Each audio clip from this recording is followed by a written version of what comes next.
ನಮಸ್ಕಾರ ವೀಕ್ಷಕರೇ, 24x7 ಕರ್ನಾಟಕ.comಗೆ ಸ್ವಾಗತ ಸುಸ್ವಾಗತ. ನಾವಿವತ್ತು ಚಿಕ್ಕಮಗಳೂರು ಜಿಲ್ಲೆ ತರೀಕೆರೆ ತಾಲೂಕಿನ ಮಾಜಿ ಜನಪ್ರಿಯ ಶಾಸಕರಾದಂಥ ಟಿ.ಎಸ್. ಶಿವಶಂಕರಪ್ಪ ಅವ್ರ ಜೊತೆ ಇದ್ದೀವಿ. ಅವರ ರಾಜಕೀಯ ಜೀವನದ ಕುರಿತು ಒಂದು ಸಣ್ಣ ಕಿರುಪರಿಚಯ ಮಾಡ್ಕೊಂಡು ಬನ್ನಿ. ಸರ್ ನಮಸ್ತೆ. ಸರ್ ನಮಸ್ಕಾರ. ಸರ್ ತಮ್ಮ ಹೆಸರು? ನಮ್ಮ ಹೆಸರು ಶಿವಶಂಕರಪ್ಪ ಟಿ.ಎಚ್. ಅಂತೇಳಿ, ಮಾಜಿ ಶಾಸಕರು, ತರೀಕೆರೆ. ಸರ್ ನಿಮ್ಮ ರಾಜಕೀಯ ಪ್ರವೇಶ ಯಾವಾಗ? ರಾಜಕೀಯ ಪ್ರವೇಶ ವಿದ್ಯಾರ್ಥಿ ಸಂಘಟನೆಯಿಂದ ಪ್ರಾರಂಭ ಆಯ್ತು ನಮ್ಮದು. 1990ನೇ ಇಸ್ವಿ ಏಪ್ರಿಲ್ 30ನೇ ತಾರೀಕು ಪ್ರಥಮವಾಗಿ ಪುರಸಭಾ ಸದಸ್ಯನಾಗಿ ಆಯ್ಕೆ ಆದೆ. ಅದಾದಮೇಲೆ 1994ರಲ್ಲಿ ಕರ್ನಾಟಕ ಕಾಂಗ್ರೆಸ್ ಪಾರ್ಟಿ ಸೇರಿದೆ, ಪುರಸಭಾ ಅಧ್ಯಕ್ಷನಾದೆ. ಚುನಾವಣೆ ಸ್ಪರ್ಧಿಸಬೇಕಾಯಿತು, ಅನಿವಾರ್ಯ ಕಾರಣ ಸ್ಪರ್ಧಿಸಲಿಲ್ಲ. ಅದಾದ ನಂತರ 1996ರಲ್ಲಿ ಎರಡನೇ ಬಾರಿ ಪುರಸಭಾ ಸದಸ್ಯನಾಗಿ ಆಯ್ಕೆ ಆದೆ. ಅದಾದ ನಂತರ 1999ರಲ್ಲಿ JDS ಪಕ್ಷದಿಂದ ವಿಧಾನಸಭೆಗೆ ಸ್ಪರ್ಧೆ ಮಾಡಿದೆ, ಸೋತೆ. ನಂತರ ಏನಾಯಿತು, ಅದೇ ಪಕ್ಷದಲ್ಲಿದ್ದೆ, ಟಿಕೆಟು ಕೊಡಲಿಲ್ಲ ನಮಗೆ ಅವಾಗ. ಅದಾದ ನಂತರ ನಮಗೆ ಕಾಂಗ್ರೆಸ್ನವರು ಕರೆದು ಟಿಕೆಟ್ ಕೊಟ್ಬಿಟ್ರು 2004ರಲ್ಲಿ. ಸುಮಾರು 20,000 ಮತಗಳ ಅಂತರಿಂದ ಆಯ್ಕೆ ಆದೆ. ಆ ಆಯ್ಕೆ ಸಂದರ್ಭದಲ್ಲಿ ಧರ್ಮಸಿಂಗ್ದವ್ರು 20 ತಿಂಗಳು, ಕುಮಾರಸ್ವಾಮಿ 20 ತಿಂಗಳು. ಧರ್ಮಸಿಂಗ್ ಇದ್ದಂಥ ಕಾಲದಲ್ಲಿ ಕಾಂಗ್ರೆಸ್ ಸರ್ಕಾರ, ಅವಾಗ ನಮಗೆ ಹೆಚ್ಚಿನ ಅನುದಾನ ಸಹಕಾರ ಬಂತು. ಆ ಕಾಲದಲ್ಲಿ ತರೀಕೆರೆ ತಾಲೂಕಿನ ಒಂದು ಸಾರ್ವಜನಿಕ ಹಾಸ್ಪಿಟ್ಲ್, 100 ಹಾಸ್ಪಿಟ್ಲ್ ಮಾಡಿದ್ವಿ. ಒಂದು ಮುರಾರಿ ಶಾಲೆ, ತಾಲೂಕಿನ ಎಲ್ಲ ಹಾಸ್ಪಿಟ್ಲ್ ಕಟ್ಟಲು ವ್ಯವಸ್ಥೆ ಮಾಡಿದ್ವಿ. ಎಜುಕೇಷನಿಗೆ, ಶಿಕ್ಷಣಕ್ಕೆ ಹೆಚ್ಚಿನ ಒತ್ತನ್ನು ಕೊಟ್ವಿ. ಮೊದಲನೇದಾಗಿ ಏನಪ್ಪ ಅಂತಂದರೆ, ಈ ಮುರಾರ್ಜಿ ವಸತಿ ಶಾಲೆ ನಮ್ಮ ತಾಲೂಕಲ್ಲಿಲ್ಲ, ಅದನ್ನು ಪ್ರಥಮವಾಗಿ ನಾನೇ ತಂದಿದ್ರೆ ನಾವದು. ಅದಾದಮೇಲೆ ನೀರಾವರಿ ಬಗ್ಗೆ ಹೆಚ್ಚಿನ ಗಮನ ಕೊಟ್ವಿ. ಇಲ್ಲಿ ಓಜಾಯಿನಳ್ಳ ಅಂತಿತ್ತು, ಸುಮಾರು 25 ವರ್ಷದಿಂದ ಅರಣ್ಯ ಇಲಾಖೆ ಪರ್ಮಿಷನ್ ಸಿಕ್ಕಿಲ್ಲ. ಕೇಂದ್ರದಿಂದ ಅರಣ್ಯ ಇಲಾಖೆ ಪರ್ಮಿಷನ್ ತಂದು ಅದಕ್ಕೆ ಟ್ರಯಲ್ ಹೊಡೆದು ಟೆಕ್ನಿಕಲ್ ಸ್ಯಾಂಕ್ಷನ್ ಆಗಿ ಟೆಂಡರ್ ಕರೆ ಟೈಮ್ದಲ್ಲಿ ನಾವು 40 ತಿಂಗಳಿಗೆ ನಮ್ಮ ಸರ್ಕಾರ ಬಿದ್ದೋಯಿತು. ಆ ಸಂದರ್ಭದಲ್ಲಿ ಹೆಚ್ಚಿನ ಕೆಲಸ, ಕಡಿಮೆ ಅವಧಿಯಲ್ಲಿ ಹೆಚ್ಚಿನ ಕೆಲಸ ಮಾಡಿದ್ರೆ ನಮ್ಮ ತೃಪ್ತಿ ಇದೆ. ಈಗ ನಾವು ಮತ್ತೆ ಸ್ಪರ್ಧೆ ಮಾಡಲಿಕ್ಕೆ ಹೋದಾಗ 2 ಸತಿ ಕಾಂಗ್ರೆಸ್ ಪಕ್ಷದಲ್ಲಿ ವಂಚಿತರಾಗಿದ್ವಿ. ಈಗ ನಾವು BJP ಪಕ್ಷಕ್ಕೆ ಬಂದಿದ್ದೀವಿ. ನಮ್ಮ ನಾಯಕರು, BJP ನಾಯಕರಾದಂಥ ಈಶ್ವರಪ್ಪನವರು, ಸಿ.ಟಿ. ರವಿ ಅವರು, ಜೀವರಾಜ್ ಅವರು, ಎಲ್ಲರೂ ಕೂಡ, ನಮ್ಮ ಪ್ರಹ್ಲಾದ್ ಜೋಶಿ ಎಲ್ಲರೂ ಕೂಡ, ಶೋಭಾ ಕರಂದ್ಲಾಜೆ MP ಅವರು, ಇವ್ರ ಜೊತೆಯಲ್ಲಿ ಈಗ ನಾವೆಲ್ಲ ಕೆಲಸ ಮಾಡ್ತಾಯಿದ್ದೀವಿ ಭಾರತೀಯ ಜನತಾ ಪಕ್ಷಕ್ಕೆ. ಇವತ್ತು ನಾವು ರಾಜಕಾರಣಿಗಳು ದೇಶದ, ನಮ್ಮ ಗ್ರಾಮ, ಊರು ಏನು ಅಭಿವೃದ್ಧಿ ಅಂತೀವಿ, ಅದೇ ದೇಶದ ಅಭಿವೃದ್ಧಿ ಬಗ್ಗೆಯೂ ಕೂಡ, ದೇಶದ ರಕ್ಷಣೆಗೋಸ್ಕರ ನಾವೆಲ್ಲ ಚಿಂತನೆ ಮಾಡಬೇಕು. ಇವತ್ತೇನಾದರೂ ಭ್ರಷ್ಟಾಚಾರ ಜಾಸ್ತಿ ಆಗಿದೆ, ಅದನ್ನು ನಿರ್ಮೂಲನೆ ಮಾಡಲೇಬೇಕು ಅಂತಂದರೆ ರಾಜಕಾರಣ ಸರಿಯಾಗಬೇಕು, ಇಲ್ಲ ಜನ ಬುದ್ಧಿ ಕಲಿಸ್ಬೇಕು. ಇವತ್ತಿನ ಪರಿಸ್ಥಿತಿ ನಮ್ಮ ತರೀಕೆರೆ ಅಭಿವೃದ್ಧಿಯಲ್ಲಿ ಶೂನ್ಯ ಆಗಿದೆ. ಇವತ್ತು ಏನೂ ಅಭಿವೃದ್ಧಿ ಕಾಣ್ತಾ ಇಲ್ಲ. ಸುಮಾರು 17 ತಿಂಗಳಾಯಿತು ಚುನಾಯಿತರಾಗಿ. ಬರೀ ಸಣ್ಣ ಪುಟ್ಟ ಗಲಾಟೆಗಳು, ಪತ್ರಕರ್ತರ ಮೇಲೆ ಹಲ್ಲೆ, ಸಾಮಾನ್ಯ ಜನಗಳ ಮೇಲೆ ಹಲ್ಲೆ, ಈ ಥರ ಕೆಲವೇ ಪುಡಾರಿಗಳು ಗುಂಪು ಕಟ್ಕೊಂಡು ಇವತ್ತು ತರೀಕೆರೆ ಶಾಸಕರು ಕೆಲಸ ಮಾಡ್ತಿದ್ದಾರೆ. ಅದು ಮುಂದಿನ ದಿವಸ ಅವ್ರಿಗೆ ಬುದ್ಧಿ ಬರುತ್ತೆ. ಯಾಕೆಂದರೆ ನಾವು ಶಾಸಕರಾಗಿ ಅಧಿಕಾರ ಅಂದರೆ ಏನು, ಜನದ ಹತ್ರ ಆಗಿರಬೇಕು, ಅಧಿಕಾರನ ಬಳಸ್ಕೋಬೇಕು ಅಂತಕ್ಕಂಥ ಗೊತ್ತಾಗ್ತಾಯಿದೆ. ಈಗ ನಮ್ಮ ಅವಧಿಯಲ್ಲಿ ನಮ್ಮ ಆಸೆ ಇದ್ದಿದ್ದು, ನಾನು MLA ಆಗಬೇಕು, ನಾನು ಕೋಆಪರೇಟಿವ್ ಫೀಲ್ಡಿಗೆ ಹೋಗಿಲ್ಲ, ಅದು ನನಗೆ ಆಸಕ್ತಿ ಕಡಿಮೆ. ನಮಗಿರೋದು ಏನೋ ನೇರವಾಗಿ ಚುನಾವಣೆ ಸ್ಪರ್ಧೆ ಮಾಡಬೇಕು, ಗೆಲ್ಲಬೇಕು ಅಂತಕ್ಕಂಥ ಆಸೆ ಇಟ್ಕೊಂಡಿರ್ತಕ್ಕಂಥವ್ರು. ಆ ದೃಷ್ಟಿಯಲ್ಲಿ ಈಗ ಏನು ಇವತ್ತು ಅಭಿವೃದ್ಧಿ ಕೆಲಸಗಳು ಏನಿದ್ದಾವೆ, ನಾವು ಶಾಸಕನಾಗ್ತೀನಿ ಅಂತಕ್ಕಂಥದ್ದು, ಕೌನ್ಸಿಲರ್ ಆಗಿ ಪ್ರೆಸಿಡೆಂಟರ್ ಆಗ್ತೀನಿ ಅಂತ ಕನಸನ್ನೇ ಕಾಣ್ತಿರ್ತಕ್ಕಂಥನು ನಾನಿವತ್ತು. ನಮ್ಮ ಏನು ಜನ ಗುರುತಿಸಿದ್ದಾರೆ, ನನ್ನನ್ನು ಚುನಾಯಿತ ಮಾಡಿದ 2 ಸರಿ ಪುರಸಭಾ ಸದಸ್ಯನಾಗಿ, ಒಂದು ಸರಿ ಸೋತಿರ್ಬೋದು ವಿಧಾನಸಭೆಯಲ್ಲಿ, ಒಂದು ಸರಿ ಗೆದ್ದಿರ್ಬೋದು. ನನಗೆ ಭಾರಿ ಆಸೆ ಏನಪ್ಪ ಅಂದರೆ, ನಾನು ಸಾಮಾನ್ಯ ಒಂದು ಮಧ್ಯಮಾದ ಕುಟುಂಬದಲ್ಲಿ ಬಂದಂಥವನು. ನಾನು ಶಾಸಕನಾಗ್ತೀನಿ ಅಂತ ಕನಸನ್ನೇ ಕಂಡಿರಲಿಲ್ಲ. ಕೌನ್ಸಿಲರ್ ಆದೇ ಕನಸ್ಕೊಂಡ್ರೆ ಶಾಸಕನಂತೂ ಆದೆ. ಅದು ನಾವು ಇರೋದೇನು, ಇವತ್ತು ಚುನಾಯಿತ ಪ್ರತಿಗಳು ಅಧಿಕಾರ ಇರಲಿ ಇಲ್ಲದೇ ಇರಲಿ, ಇದ್ದಂಥ ಸಂದರ್ಭದಲ್ಲೂ, ಅಧಿಕಾರ ಇದ್ದಂಥ ಸಂದರ್ಭ ಇದ್ದಂಥ ಸಂದರ್ಭದಲ್ಲೂ ಕೂಡ ಜನರ ಮಧ್ಯೆ ಇರ್ತಕ್ಕಂಥದ್ದು, ಜನರ ಕಷ್ಟಗಳಿಗೆ ನಾವು ಭಾಗವಹಿಸ್ತಕ್ಕಂಥದ್ದು, ಕೈಲಾದ ಸೇವೆ ಮಾಡ್ತಕ್ಕಂಥ ನಮ್ಮ ಜೀವನ ಪೂರಿ ಅಂತ, ಅದು ಪೂರ ನಾವು ಜೀವ ಇರೋವರೆಗೂ ಆ ಸೇವೆ ಮಾಡಬೇಕು ಅಂತಕ್ಕಂಥದ್ದನ್ನು ಮಾಡಿದ್ದೀವಿ. ಈಗ ನಮ್ಮ ತರೀಕೆರೆಯಲ್ಲಿ ಒಂದು ಒಳ್ಳೆಯ ಸಭಾಂಗಣ ಇಲ್ಲ, ಅದು ಸಭಾಂಗಣ ಅಂತ ರೇವಣ ಸಿದ್ದೇಶ್ವರ ಒಂದು ಮಾಂಗಲ್ಯ ಮಂದಿರ ಈಗ ಮೇ 1ನೇ ತಾರೀಕು ಉದ್ಘಾಟನೆ ಇಟ್ಕೊಂಡಿದ್ದೀವಿ. ನಮ್ಮ ಸಮಾಜದ ಎಲ್ಲ ಸ್ವಾಮಿಗಳು, ಇತರೆ ಸಮಾಜ, ಎಲ್ಲ ಧರ್ಮದ ಜಾತಿ ಸಮಾಜಗಳು ಸೇರಿಸ್ಕೊಂಡು ನಾನು ನನ್ನ ಜೀವನದಲ್ಲಿ 10 ಸಾರಿ ಸಾಮೂಹಿಕ ಮದುವೆ ಮಾಡಿದ್ದೀನಿ. ಈಗ 11ನೇ ಸಾಮೂಹಿಕ ಮದುವೆ ಮೇ 1ನೇ ತಾರೀಕು ನಡೀತಾ ಇದೆ. ಈ ಬಡ ಜನರ, ಕೆಳಮಟ್ಟದ ದೀನ ದಲಿತರ ಕಷ್ಟಗಳಿಗೆ ನಾವು ಸ್ಪಂದಿಸ್ತಕ್ಕಂಥದ್ದು ಜನಪ್ರತಿನಿಧಿಗಳ ಜವಾಬ್ದಾರಿ, ಕರ್ತವ್ಯ. ಅದನ್ನು ನಾನು ಪುರಸಭಾ ಸದಸ್ಯನಾಗಿ ಆಯ್ಕೆ ಆದಾಗಿಂದಲೂ ಕೂಡ ಒಂದು ಸಾರಿ ಬಿಟ್ಟಿರ್ಬೋದು, ಮಾಡ್ಬೋದು. ಒಟ್ಟು 10 ಸಾರಿ ಮಾಡಿದ್ದೀನಿ. ಈ ಸಾರಿ ಮತ್ತೆ ತರೀಕೆರೆಯಲ್ಲಿ ಇಟ್ಕೊಂಡಿದ್ದೀವಿ. ಇದು ನಮ್ಮ ಸಮಾಜ ವತಿಯಿಂದ ಅಂತ ಎಲ್ಲ ಸಮಾಜನ ಕೂಡಿಸ್ಕೊಂಡು ಮಾಡ್ತಕ್ಕಂಥ ಕೆಲಸ. ಇವತ್ತೊಂದು ಮದುವೆ ಅಂತಂದರೆ ಭಾಳಷ್ಟು ಖರ್ಚು ಬರ್ತವೆ. ಬಡವರುಗಳು ಇದ್ದ ಆಸ್ತಿನೋ ಮನೆಯೋ ಮಾಡ್ಕೋಬೇಕು. ಅಂಥ ಪರಿಸ್ಥಿತಿಯನ್ನು ನಾವು ಸಾಮೂಹಿಕ ಮದುವೆ ಮಾಡೋದ್ರಿಂದ ಒಂದು ಜನಗಳಿಗೆ ಒಳ್ಳೆಯ ಒಂದು ಹೊಸ ರೂಪನ ಕೊಡ್ತಕ್ಕಂಥದ್ದು, ಖರ್ಚು ವೆಚ್ಚಕ್ಕೆ ಕಡಿವಾಣ ಆಗ್ತಕ್ಕಂಥದ್ದು, ಅವ್ರ ಈ ಕಡಿವಾಣ ಹಾಕೋದ್ರಿಂದ ಅವ್ರ ಜನಜೀವನ ಮಟ್ಟ ಉತ್ತಮ ಸ್ಥಿತಿ ಬರ್ತಕ್ಕಂಥ ಕೆಲಸ ಆಗ್ತದೆ ಅಂತ ನನ್ನ ಗುರಿ. ಕೆಲವರು ನಮಗೆ ಅಪಹಾಸ್ಯ ಮಾಡ್ಬೋದು, ಅದ್ರ ಬಗ್ಗೆ ತಲೆ ಕೆಡಿಸ್ಕೊಳ್ಳೋದಿಲ್ಲ. ನಾವು ಮಾಡ್ತಕ್ಕಂಥ ಕೆಲಸ 4 ಜನಕ್ಕೆ ಒಳ್ಳೆಯದಾಗಬೇಕು, ನಮ್ಮ ಮನಸ್ಸಿಗೂ ಸ್ಯಾಟಿಸ್ಫ್ಯಾಕ್ಷನ್ ಆಗಬೇಕು, ಅದು ಭಾರಿ ಮುಖ್ಯ. ಜನಪ್ರತಿನಿಧಿ ಅಂತಂದರೆ ತನ್ನ ಸ್ವಾರ್ಥ ಮನೋಭಾವನೆಯನ್ನು ಬಿಟ್ಟು, ಸ್ವಾರ್ಥನೂ ಬೇಕು ಇಲ್ಲ ಅಂತ ನಾವು ಹೇಳೋದಿಲ್ಲ, ಬಟ್ ಜನಕ್ಕೆ ನಾವು ಉಪಕಾರ ಮಾಡದೇ ಇದ್ರೂ ಕೂಡ ತೊಂದರೆ ಕೊಡಬಾರ್ದು, ಅದು ಬಹಳ ಮುಖ್ಯವಾದ ಕೆಲಸ. ತೊಂದರೆ ಕೊಡ್ತಕ್ಕಂಥ ಜನಪ್ರತಿನಿಧಿ ಆಗಕ್ಕೆ ಸಾಧ್ಯ ಇಲ್ಲ. ಒಳ್ಳೇದು ಉಪಕಾರ ಒಳ್ಳೇದು ಮಾಡೋಕ್ಕಾಗಲಿಲ್ಲ, ಕೆಟ್ಟ ಮಾಡೋಕ್ಕೆ ಹೋಗ್ಬಾರ್ದು ನಾವು. ಆ ಪರಿಸ್ಥಿತಿಯಲ್ಲಿ ನಾವು ಇವತ್ತು ರಾಜಕೀಯ ಮಾಡ್ಕೊಂಡು ಬರ್ತಾಯಿದ್ದೀವಿ, ಇವತ್ತು ಜನದ ಮಧ್ಯೆ ಇದ್ದೀವಿ. ಈಗ ನಾವು ಮೊದಲೆಲ್ಲ ಏನೇ ಭಾರತೀಯ ಜನತಾ ಪಾರ್ಟಿ ವಿರೋಧ ಮಾಡಿದ್ರು ಸಹ ತತ್ವ ಸಿದ್ಧಾಂತಗಳಿತ್ತು. ನರೇಂದ್ರ ಮೋದಿಯವರು ಈ ದೇಶದ ಪ್ರಧಾನಿಯಾಗಿ ಎಷ್ಟು ಅಭಿವೃದ್ಧಿಗಳು ಕೆಲಸ, ಎಲ್ಲ ವರ್ಗದ ಜನಗಳಿಗೆ ಎಷ್ಟು ವಿಶ್ವಾಸ ತಗೊಂಡು ಇವತ್ತು ನೋಡಿರಿ, ಪೆಟ್ರೋಲ್ ಡೀಸೆಲ್ ರೇಟ್ ಎಲ್ಲ ಕಡಿಮೆ ಆಗ್ತಾಯಿದೆ, ಆಮೇಲೆ ಅಡುಗೆ ಅನಿಲ ಕಡಿಮೆ ಆಗ್ತಾಯಿದೆ, ಹಣದುಬ್ಬರ ಕಡಿಮೆ ಆಗ್ತಾಯಿದೆ. ಎಲ್ಲ ನೋಡಿದ್ರೆ ಭಾರತೀಯ ಜನತಾ ಪಕ್ಷದ ಎಲ್ಲ ಒಂದು ಏನು ನಾಯಕತ್ವ ಇದೆ, ಪಕ್ಷದ ಸಿದ್ಧಾಂತಗಳು ಇವತ್ತು ನಾವು ಒಪ್ಕೊಂಡಿದ್ದೀವಿ. ಅದರಲ್ಲಿ ನಾವು ಇವತ್ತು ಮುಂದೆ ಬರ್ತಕ್ಕಂಥ ಚುನಾವಣೆ ಯಾವುದೇ ಇರ್ಬೋದು, ಅದಕ್ಕೆ ನಾವು ಸ್ಪರ್ಧಿಸಬೇಕು. ಅದಕ್ಕೆ ನಮ್ಮ ನಾಯಕರ ಒಂದು ಆಶೀರ್ವಾದ, ಆಸೆ, ಅವಕಾಶ ಮಾಡಿಕೊಡ್ಬೇಕು ಅಂತ ನಾವು ಅವ್ರು ಮುಂದಿಟ್ಟಿದ್ದೀವಿ. ಅದು ಮುಂದಿನ ದಿನಗಳಲ್ಲಿ ಅದೆಲ್ಲ ನಾಯಕರಿಗೆ ಬಿಟ್ಟಂಥ ವಿಚಾರ, ಪಕ್ಷದ ನಾಯಕರಿಗೆ ಬಿಟ್ಟಂಥ ವಿಚಾರ. ನಾವೊಬ್ಬ ಸಾಮಾನ್ಯ ಪಕ್ಷದ ಕಾರ್ಯಕರ್ತನಾಗಿ ಇವತ್ತು ದುಡಿತಾ ಇದ್ದೀನಿ. ಇವತ್ತಿಲ್ಲಿ ಕೇವಲ 2,000 ಜನತೆ ಒಟ್ಟು ಅಸೆಂಬ್ಲಿ ಚುನಾವಣೆ ಬಂದಿತ್ತು. ಈಗ 61,000 ಓಟ್ ಬಂತು ಭಾರತೀಯ ಜನತಾ ಪಕ್ಷಕ್ಕೆ. ಅಂದರೆ ಜನಗಳು ಅದರ ನಮ್ಮ ಜೊತೆಗೆ ನಾವು ಇನ್ನೂ ಸೇವೆ ಮಾಡಬೇಕು ಅನ್ನೋ ಭಾವನೆ ನಮಗೆ ಇನ್ನೂ ಸ್ಫೂರ್ತಿ ಕೊಡ್ತಾಯಿದೆ. ನಮ್ಮ ಸೇವೆ ಜನಗಳ ಸ್ಫೂರ್ತಿ, ಜನಗಳ ಸ್ಫೂರ್ತಿಯಿಂದ ಮಾತ್ರ ಸೇವೆ ಮಾಡಲಿಕ್ಕೆ ಸಾಧ್ಯ. ಜನಗಳ ಸ್ಫೂರ್ತಿಯಿಂದ ಸೇವೆ ಮಾಡಲಿಕ್ಕೆ ಆಗಲ್ಲ. ಈಗ ಎಲ್ಲದಕ್ಕೂ ಕೆಲವು ನಾಯಕರುಗಳು ಅಥವಾ ಶಾಸಕರು ಹಣ ಅಂತ ಹೋಗ್ತಾರೆ.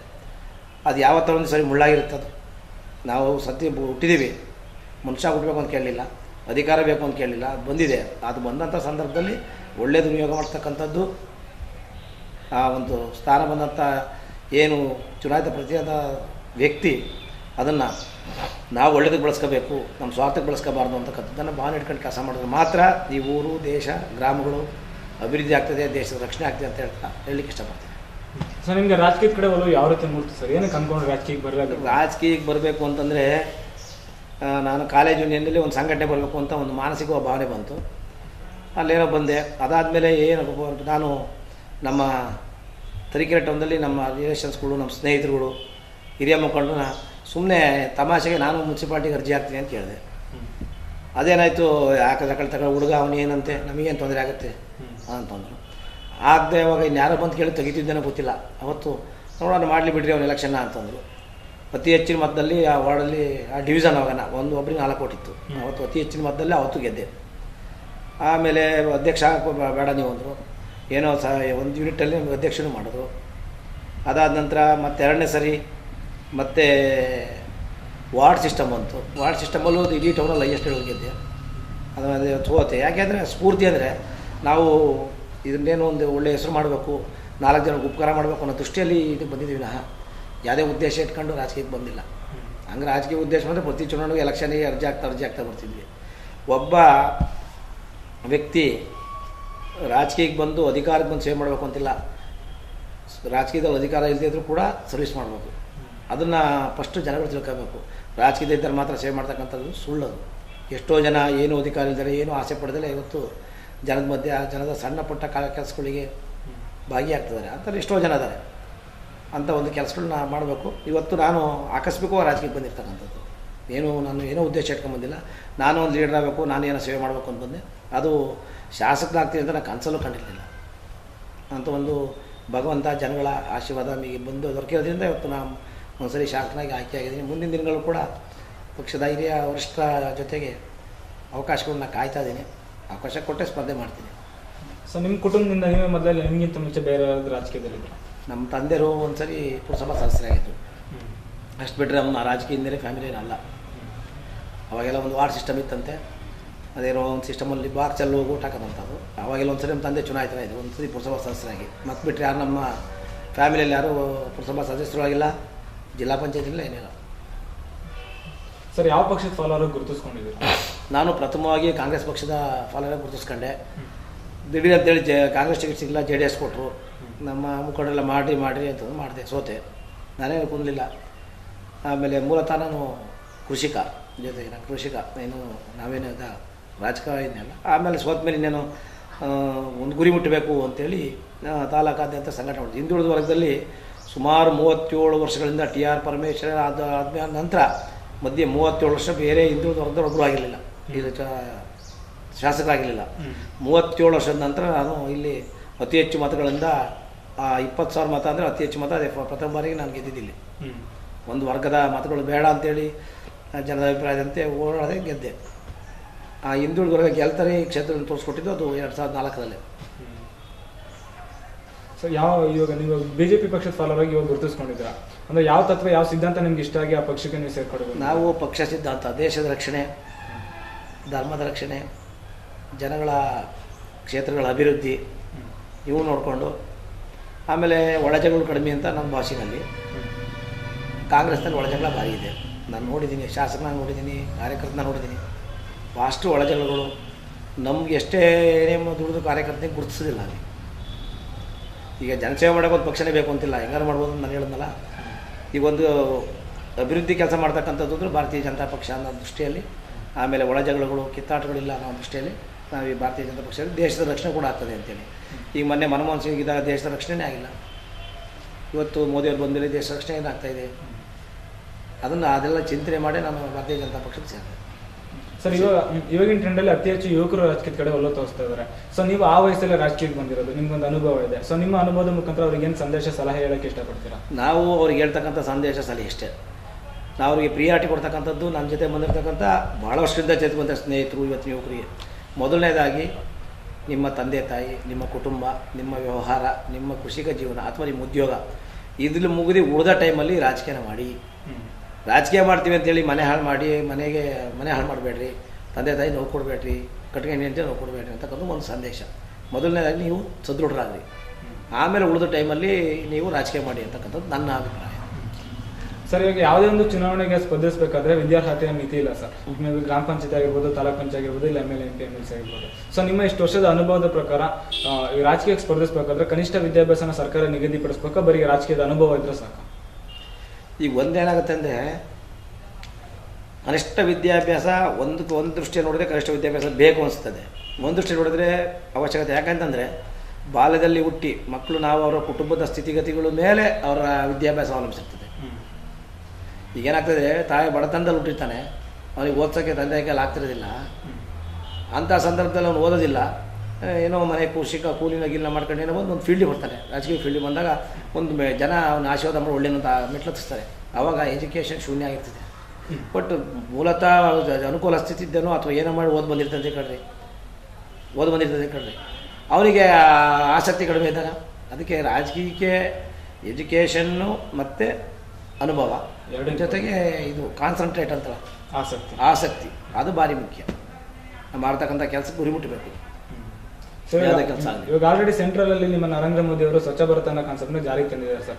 ಅದನ್ನು ನಿಮ್ಮ ಸ್ಥಳೀಯವಾಗಿ ಯಾವ ರೀತಿ ಅಳವಡಿಸ್ಕೊಂಡು ಕಾರ್ಯಕ್ರಮಗಳು? ಈಗ ಮೊನ್ನೆ ರಾಜ್ಯೋತ್ಸವ ದಿವಸ ನಮ್ಮ ರಕ್ಷಣಾ ವೇದಿಕೆ ಪ್ರವೀಣ್ ಶೆಟ್ಟಿ ಮಾಡಿದ ಕಾರ್ಯಕರ್ತರ ಸೇರಿಸ್ಕೊಂಡು ಇಲ್ಲಿ ಗಾಂಧಿ ಪಾರ್ಕ್ ಕ್ಲೀನ್ ಮಾಡ್ತಕ್ಕಂಥದ್ದು, ಆಮೇಲೆ ಬಸ್ಗಳಿಗೆ ಮಹಿಳೆಯರ ಕುತ್ಕಾಲ ಸಿಟಿಗೆ ಮಹಿಳೆಯರು ಪುರುಷರು ಈ ಥರ ಆಗ್ತದೆ ಅಂಗವಿಕಲರಿಗೆಲ್ಲ ಕೆಲವು ಕಾರ್ಯಕ್ರಮಗಳನ್ನ ನಮ್ಮ ಕೆಲವು ಸಂಘದ ವತಿಯಿಂದ ಮಾಡ್ತೀವಿ, ಕೆಲವನ್ನ ಪಕ್ಷದ ವತಿಯಿಂದ ಮಾಡ್ತೀವಿ. ಈಗ ರಾಜ್ಯೋತ್ಸವ ಬಗ್ಗೆ ಮೂಡಿಸ್ಬೇಕು ಅಂದರೆ ಅಲ್ಲಲ್ಲೇ ಗ್ರಾಮಾಂತರದಲ್ಲಿ ಹೋಬಳಿ ಕೊಟ್ಟರೆ ಟೌನಲ್ಲಿ ರಾಜ್ಯೋತ್ಸವನ ಆಚರಿಸ್ತಕ್ಕಂಥದ್ದು, ಅಲ್ಲಿ ಉಪನ್ಯಾಸ ಮಾಡ್ತಕ್ಕಂಥದ್ದು, ಇವನ್ನೆಲ್ಲ ಮಾಡ್ತಾ ಬರ್ತಾರೆ. ಸರ್, ನೀವೊಬ್ಬರು BJP ಪಕ್ಷದ ಕಾರ್ಯಕರ್ತರಾಗಿ ನಿಮ್ಮ ಪಾರ್ಟಿ ಬೆಳವಣಿಗೆಗೆ ಯಾವ ರೀತಿ ಕಾರ್ಯಕ್ರಮಗಳು ಮಾಡಿಸ್ತಾ ಇದ್ದೀರಾ? ಈ ಪಾರ್ಟಿ ಏನು ಇವತ್ತು ಸಂಘಟನೆ ಮಾಡಲಿಕ್ಕೆ ಏನು ರೂಪರೇಷೆಗಳನ್ನ ಮಾಡ್ತದೆ? ಮೊದಲನೇದಾಗಿ ಇವತ್ತು ತಾಲೂಕು ಹೆಡ್ ಕ್ವಾರ್ಟ್ರಲ್ಲಿ, ಹೋಬಳಿ ಹೆಡ್ ಕ್ವಾರ್ಟ್ರಲ್ಲಿ, ನಾಡ ಕಚೇರಿಗಳು, ತಾಲೂಕು ಆಫೀಸು, ವಿಡಿಯೋ ಆಫೀಸು, ಮುನ್ಸಿಪಾಲ್ಟಿಗಳಲ್ಲಿ ಏನು ಸರ್ಕಾರ ಸೌಲಭ್ಯ ಜನಕ್ಕೆ ಸಿಗ್ತಾ ಇದೆಯಲ್ಲ, ತಲುಪ್ತಾ ಇದೆಯಾ? ಜನರಿಗೆ ಯಾಕೆ ತಲುಪ್ತಾ ಇದೆ, ಯಾಕೆ ತಲುಪ್ತಾ ಇಲ್ಲ? ಕೇವಲ ಇದು ಅಧಿಕಾರಶಾಹಿಗಳು ಅಥವಾ ಬಂಡವಾಳಶಾಹಿ ಕೈಗೆ ಹೋಗ್ತಾ ಇದೆಯಾ ಸರ್ಕಾರ ಸವಲತ್ತು? ಅದನ್ನು ಗಮನಿಸಬೇಕು ಅಂತಕ್ಕಂಥದ್ದು ಮಾರ್ಗಸೂಚಿ. ಆಮೇಲೆ ಈ ಹಾಸ್ಟೆಲ್ಗಳು, ಸ್ಕೂಲ್ಗಳು ಸರಿ ನಡೀತಾ ಇದ್ದಾವ, ಏನು ಮಕ್ಕಳಿಗೆ ಕಳಪೆ ಆಹಾರ ಕೊಡ್ತಾರೆ ಏನು, ಅದನ್ನು ನೋಡ್ತಕ್ಕಂಥದ್ದು. ಅದಾದ ನಂತರ ಬಂದಂತಕ್ಕಂಥ ಸರ್ಕಾರದ ಅನುದಾನ ಸರಿಯಾಗಿ ವಿನಿಯೋಗ ಆಗ್ತಾಯಿದೆ ಇಲ್ವಾ, ಇವನ್ನೆಲ್ಲ ನಾವು ಒಂದು ಪಕ್ಷದ ಕಾರ್ಯಕರ್ತರಾಗಿ ನೋಡಲೇಬೇಕು. ನಮ್ಮ ಪಕ್ಷನೇ ಆಡಳಿತಕ್ಕಿರಲಿ, ಇನ್ನೊಂದು ಪಕ್ಷ ಆಡಳಿತಕ್ಕಿರಲಿ, ಅದನ್ನು ನಾವು ನೋಡ್ತಕ್ಕಂಥದ್ದು ಒಬ್ಬ ರಾಜಕೀಯ ವ್ಯಕ್ತಿಯ ಜವಾಬ್ದಾರಿ. ಸೊ ಜನಗಳು ನಿಮ್ಮ ಇದೇ ಥರ ಜನಸೇವೆನ ಮೆಚ್ಚಿಬಿಟ್ಟು ಇನ್ನು ಮುಂದೆ ಉನ್ನತ ಸ್ಥಾನಗಳು ನೀವು ಬೆಳೆದು ರಾಜಕೀಯದಲ್ಲಿದೆ ಅಂತೇಳಿ ಅವಕಾಶ ಮಾಡಿಕೊಟ್ರೆ ರಾಜಕೀಯದ ಮುಂದುವರೆಯೋಕ್ಕೆ ಇಷ್ಟಪಡ್ತೀರಾ ಸರ್? ಈಗ ನಾವು ಆಲ್ರೆಡಿ ರಾಜಕೀಯದಲ್ಲಿ ಇದೀವಲ್ಲ, ಮುಂದಿರಲಿಕ್ಕೆ ಇಷ್ಟಪಡೋದು ಕೊನೆಯವರೆಗೂ ಹೇಳೋದಲ್ಲ. ಫಸ್ಟಲ್ಲೇ ನಾನು ಕೊನೆಯವರೆಗೂ ರಾಜಕೀಯದಲ್ಲಿ ಇರಬೇಕು, ಜನಸೇವೆ ಮಾಡಬೇಕು ಅನ್ನೋದೇ ಒಂದು ನನ್ನ ಆಸೆ, ಭಾವನೆ. ಸರ್, ಇವಾಗ ನೀವು ಈ ಸ್ಥಾನದಲ್ಲಿ ಈ ಲೆವೆಲಲ್ಲಿ ರಾಜಕೀಯದಲ್ಲಿ ಇದ್ದೀರ ಅಂದ್ರೆ ನಿಮಗೆ ಒಂದೊಂದು ಮತ ಹಾಕಿ ಮುಂಚೆಯಿಂದನೇ ಗೆಲ್ಸ್ಕೊಂತ ಬರ್ತಿರ್ತಕ್ಕಂಥ ನಿಮ್ಮ ಕ್ಷೇತ್ರದ ಮತದಾರ ಕಾರಣಗಳು. ಸೊ ಅವರಿಗೆ ಈ ಸಂದರ್ಭದಲ್ಲಿ ಏನು ಹೇಳೋಕ್ಕೆ ಇಷ್ಟಪಡ್ತೀರಾ? ನಾವೇನು ಹೇಳೋಕ್ಕೆ ಇಷ್ಟಪಡ್ತೀವಿ ಅಂದರೆ, ಸರ್ಕಾರ ಸೌಲಭ್ಯ ನೀವು ಏನಿವತ್ತು ವರ್ಗವಾರು ಏನು ಜಾತಿವಾರು ಮಾಡಿದ್ದಾರೆ ಅದನ್ನು ಪಡ್ಕೊಳ್ರಿ, ಅವಶ್ಯಕತೆ ಇಲ್ಲ. ಈಗ ಯಾರೊಬ್ಬ SC ST ಇರ್ತಾನೆ ಅಂತ ತಿಳ್ಕೊಳ್ಳಿ, ಅವನು ಸರ್ಟಿಫಿಕೇಟ್ ತಗೊಂಬಂದು ಯಾವುದೋ ಬೆನಿಫಿಟ್ ತಗೊಂಡು ಇನ್ನೊಬ್ಬ ಉಳ್ಳವನು ತಗೊಂಡೋಗ್ತಕ್ಕಂಥದ್ದು ಆಗಬಾರ್ದು. ತಲುಪಬೇಕು. ಅನಾವಶ್ಯಕವಾಗಿ ನೀವು ಯಾವುದನ್ನು ಕೇಳಬಾರ್ದು. ಜನಗಳು ಏನು ಅವಶ್ಯಕತೆ ಇದೆ ಅದನ್ನು ಕೇಳಬೇಕು. ಆಮೇಲೆ ಜನಗಳಿಗೆ ಸುಮ್ಮನೆ ಆಗದೇ ಇರೋ ಕೆಲಸಗಳು ಟಾರ್ಚರ್ ಕೊಡಬಾರ್ದು. ರಾಜಕಾರಣಿಗೆ ಇದು ಆಗಲ್ಲ ಅಂತ ಹೇಳ್ತೀವಿ, ಅದನ್ನು ಮಾಡು ಅಂತ ಹೇಳ್ಬಾರ್ದು. ಹಾಗಂತ ಕೆಲಸಗಳು ಹೇಳ್ಬೇಕು, ಸವಲತ್ತು ಸಿಗಂತ ಕೇಳಬೇಕು. ಅದನ್ನು ಬಿಟ್ಟು ಅನಾವಶ್ಯಕ ಕೇಳ್ತಕ್ಕಂಥದ್ದು ಅಲ್ಲ. ಸರ್, ನಿಮಗೆ ರಾಜಕೀಯ ಗುರುಗಳು ಸ್ಫೂರ್ತಿ ಅಥವಾ ಗಾಡ್ ಫಾದರ್ ಅಂದರೆ ಯಾರು ಸರ್? ಜನ ಜನ ನೇರವಾಗಿ ಹೇಳ್ತೀನಿ, ಮತದಾರನೇ ನಮ್ಮ ಗುರುಗಳು. ಸರ್, ಕೊನೆಯದಾಗಿ ನೀವು ಈ ಸ್ಥಾನದಲ್ಲಿ ಕೂತಿರೋದಕ್ಕೆ ಅವಕಾಶ ಮಾಡಿಕೊಟ್ಟಿರ್ತಕ್ಕಂಥ ಕರ್ನಾಟಕ ರಾಜ್ಯದ ಜನತೆಗೆ ಏನು ಹೇಳಕ್ಕೆ ಇಷ್ಟಪಡ್ತೀರಾ? ನಾನು ಆಕಸ್ಮಿಕವಾಗಿ ರಾಜ್ಯಕ್ಕೆ ಬಂದಿರೋದ್ರಿಂದ ಜನಸೇವೆ ಮಾಡಲಿಕ್ಕೆ ಇವತ್ತಿನ ತರೀಕೆರೆ ಕ್ಷೇತ್ರದ ಜನತೆ, ರಾಷ್ಟ್ರದ ರಾಜಕಾರಣಿಗಳು ನಮಗೆ ಸ್ಪರ್ಧೆ ಮಾಡಲಿಕ್ಕೆ, ಗೆಲುವು ಸೋಲು ಆಮೇಲೆ ಸ್ಪರ್ಧೆ ಮಾಡಲಿಕ್ಕೆ, ಜನ ಮಧ್ಯೆ ಓಡಾಡಲಿಕ್ಕೆ ಅವಕಾಶ ಮಾಡಿಕೊಡ್ತಾರೆ. ನಾನು ಮತದಾರರಿಗೆ ಕೃತಜ್ಞತೆ ಸಲ್ಲಿಸ್ತೇನೆ. ಓಕೆ, ನೋಡಿದ್ರಲ್ಲ ವೀಕ್ಷಕರೇ.